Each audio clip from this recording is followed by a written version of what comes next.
আমাদের চ্যানেলে সম্প্রচারিত বক্তার বক্তব্য নিজস্ব মতামত, এর জন্য চ্যানেল কর্তৃপক্ষ দায়ী নয়। এই চ্যানেলে প্রকাশিত প্রতিটি অনুষ্ঠান কোনোভাবে ক্ষতিকারক বা অবৈধ কার্যকলাপ প্রচার করে না। এখানে সম্প্রচারিত প্রত্যেকটি অনুষ্ঠান শিক্ষামূলক উদ্দেশ্য নিয়ে তৈরি।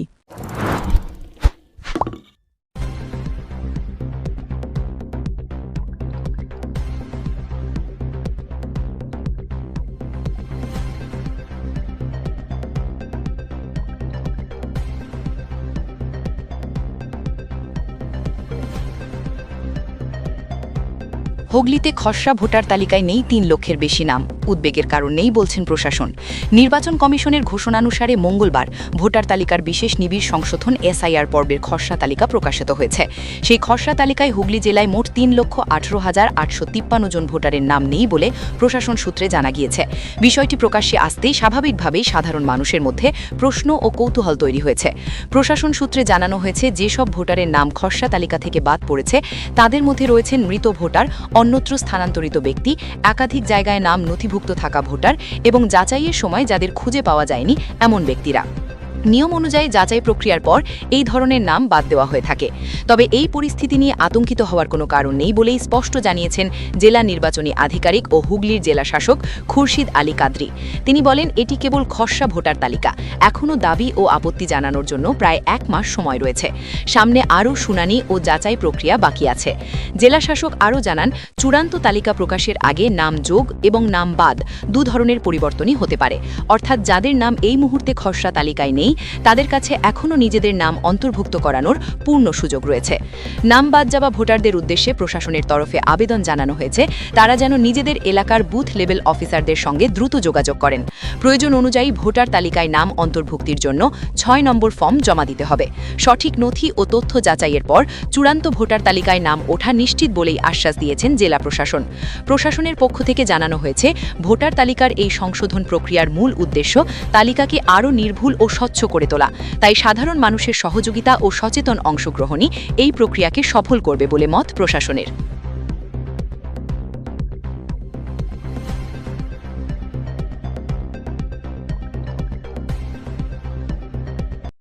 তারা এনোমিনেশন ফর্ম ফিল আপ করেছে, সব জায়গাতেই নাম আছে, গত বছর ভোটও দিয়েছে, কিন্তু অনলাইনে দেখাচ্ছে নট ফাউন্ড। তো এরকম যে লোকজন আছে যে এনোমিনেশন ফর্ম পেয়েছে প্লাস এনোমিনেশন ফর্ম জমা করা হয়েছে, কিন্তু এখন যে রেকর্ড যে আছে দেখতে পাচ্ছে না, এই কেসগুলি যে আছে আমি ইয়ারও যে আছে তাকে বলবো, আমি যে সিও অফিস আছে তাকে ইনফর্ম করব, এটা হয়ে যাবে, এখানে প্রবলেম নেই। ইলেকশন কমিশন যে আছে কিছু কিছু রেকর্ড যে আছে মেবি আপডেটেড নেই, তো তার ফলে এখন দেখা যাচ্ছে না, তো এটা হয়ে যাবে, এ নিয়ে কিছু চিন্তা করার প্রবলেম নেই।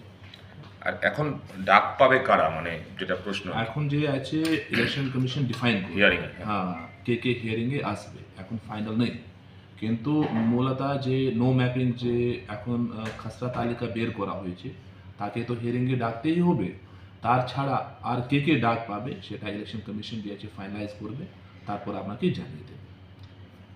আরও একটা ইস্যু হতে পারে, আমি বলছি এটা ড্রাফট লিস্ট আছে, এটা ফাইনাল লিস্ট নেই, মেবি কার নাম এই খসড়া তালিকার মধ্যে নেই ও কনসার্ন যে ইআরও আছে সেখানে যেতে পারে, ইয়া আমাদের যে এখানে হেল্পলাইন আছে সেখানে ফোন করতে পারবে, তার কী সমস্যা আছে প্লাস কী সমাধান আছে তাকে বোঝানো হবে। এ নিয়ে একদম কিছু চিন্তা করার কথা নেই। যদি নাম নেই খসড়া তালিকা ও ফর্ম 6 সাবমিট করতে পারবেন প্লাস উইথ সাপোর্টিং ডকুমেন্টস, তারপরে লোকাল এনকোয়ারি করে যদি সব ঠিক থাকে তার নাম যে আছে যে চূড়ান্ত তালিকা বের হবে ফেব মাসে তার নাম থাকবে। তো এই যে প্রক্রিয়া আছে এখন প্রায় 1.5 মাস আমাদের শুনানি সময় আছে, ক্লেমস অ্যান্ড অবজেকশনস, কেউ ক্লেম করতে পারবেন, কেউ অবজেক্ট করতে পারবেন, ইয়া এরকম যে খসড়া তালিকার মধ্যে নাম নেই তার একটু সংশয় আছে আমি কী করব, তো সেই ফর্ম 6 জমা করতে পারবেন। এখন পুরো ওপেন যে আছে আমাদের সিস্টেম আছে, তো প্লাস যে হিয়ারিং ভেন্যুজ আছে, ইআরও লিস্ট আছে, সমস্ত যে আছে আমি আপনাকে জানিয়ে দেব। ড্রাফটে যাদের নাম বেরিয়েছে আর কি, তারাও কি চূড়ান্ত তালিকা থেকে বাদ পড়তে পারে, সেটা কোনো করতে হবে? যদি যে নন ম্যাপিং যে ইয়া যেখানে যেখানে কনসার্ন যে লোকজন আছে ডকুমেন্ট সাবমিট করতে পারবেন, ইয়া ইআরও যে আছে ফিল্ড এনকোয়ারি করার পরে জেনে গেল কি না এটা তো এখানকার বাসিন্দা নেই, ভোটার নেই, ওবেসলি বাদ যেতে পারে, বিকজ এটা এখন এটা ফাইনাল লিস্ট নেই, এটা খসড়া তালিকা, it is a draft roll মানে হি কি এটা চূড়ান্ত তালিকা নেই, তো এখানে এডিশনস হবে, ডিলিশনস হবে, তো এই প্রসেস কন্টিনিউয়াসলি চলতে থাকবে, একদম এখানে প্রবলেম নেই।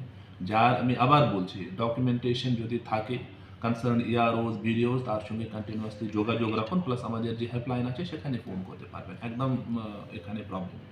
জেলার কিছু বুথে এখনো পর্যন্ত টাঙানো হয়নি, সেগুলো কি টাঙানো হবে মানে হ্যাঁ চলছে তো গতকাল থেকে চলছে, প্লাস প্রত্যেকটা বিএলওকে যে আছে কপি দেওয়া হয়েছে, প্রত্যেকটা যে বিএলও আছে এখন যে পোলিং স্টেশনে আছে, প্লাস আমাদের যে পলিটিক্যাল পার্টিজ আছে তাকে পুরো যে আছে প্রিন্টেড রোল দেওয়া হয়েছে, পেন ড্রাইভে আমি রোল দিয়েছি, সো দ্যাট কি সমস্ত যে তালিকা আছে ও দেখতে পারবে, যে অলরেডি করা হয়েছে।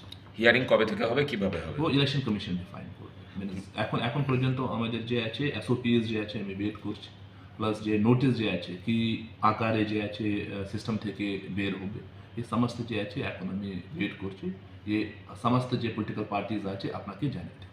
এই যে হিয়ারিং এর যেটা মানে বিভিন্ন জায়গায় বিজ্ঞাপন হচ্ছে বা সরকারি, সেখানে দেখা যাচ্ছে 16 তারিখ মানে গতকাল থেকে হিয়ারিং ফেব্রুয়ারি মাস পর্যন্ত। এই যে হিয়ারিং এর সেটা তো গতকাল থেকে মানে সারা রাজ্যের কোথাও শুরু হয়নি, মানে জেলাতেও শুরু হয়নি। বেসিক্যালি যে হিয়ারিংয়ে একটা প্রসিজার থাকে, আপনাকে নোটিশ যে আছে জেনারেট করতে হবে, নোটিশ তারপরে সার্ভ করতে হবে, যে মানুষকে আছে তাকে ইনফর্ম করতে হবে কি এখানে আপনাকে আসতে হবে হিয়ারিংয়ের জন্য, এটা একটু প্রক্রিয়া আছে, এ নিয়ে একটা টাইম লাগবে, ঠিক আছে। ইলেকশন কমিশন প্রপারলি যে আছে নোটিফাই করবে, তার বেসিসে যে আছে আপনাকে জানাবো, ঠিক আছে। জেলা হিয়ারিং মোটামুটি কতগুলো হবে বা সেটা আপনারা ভাবছেন, কত ক্যাম্প হবে আর কি? অ্যাজ অফ নাও কিছু ফাইনালি যে আছে বলা যাবে না, বিকজ এসওপিস যে আছে আমি ওয়েট করছি, এসওপিস পাওয়ার পরেই আমি যে আছে আপনাকে ফিগার দিয়ে দেবো, প্লাস যতগুলি আমাদের হিয়ারিং মেনিউজ আছে তার লিস্ট যে আছে আমি সমস্ত পলিটিক্যাল পার্টিজ तमाम যে আমাদের মিডিয়া আছে তাকে শেয়ার করব, প্লাস হিয়ারিং পদ্ধতি কী থাকবে সেটা আপনাকে জানিয়ে দেবো, প্লাস হিয়ারিংয়ে যে আছে কী কী ফ্যাসিলিটিস থাকবে সেটা আপনাকে জানিয়ে দেবো, প্লাস ওখানে কে কে আমাদের হিউম্যান রিসোর্স থাকে যে আছে এআরও या ইআরও থেকে স্টার্ট শুরু করে সব আমলা যে আছে তার নাম আমি আপনাকে জানিয়ে দেবো। ঠিক আছে, থ্যাংক ইউ।